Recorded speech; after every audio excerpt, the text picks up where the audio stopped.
Well, my understanding is that there was a rumor circulated, a false rumor was circulated. The situation was very fluid. And the rumor that circulated was that people without passports and without visas can migrate to other countries.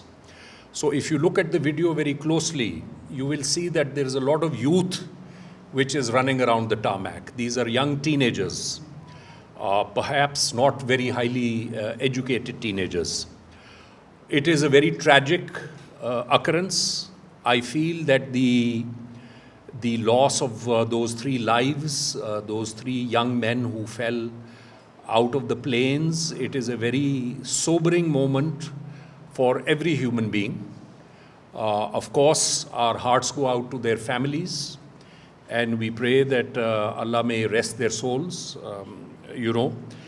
But if the airport had been perhaps better secured, and this sort of thing could have been prevented, but I'm afraid that visual is going to live on in history as a stark and deadly reminder of the events of the last couple of days. قال لك فعلا الامر محزن بزاف، والمشكل بدا حيت كانت اشاعات في الاول قبل ما يكون ذاك المشكل، قبل ما يتصور ذاك الفيديو كانت اشاعات ان الافغان بامكانهم يسافروا بدون باسبور بدون فيزا. داكشي علاش تصور ذاك الفيديو، وهو كيشعر بالاسى الشديد وكيطلب الرحمه للناس اللي ماتوا.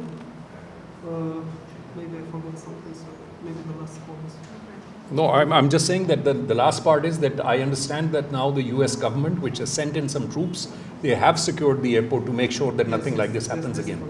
والمشكل بالاساس كان في امن المطار ما كانش مأمن بشكل جيد، داكشي علاش دخلوا مجموعه ديال المراهقين وشباب يعني مازال صغار في السن هما اللي قاموا بهذا. قبل المغادرة لا تنسوا الاشتراك في قناة العمق المغربي وتفعيل الجرس ليصلكم كل جديد، ولا تنسوا مشاركة الفيديو والضغط على زر الإعجاب.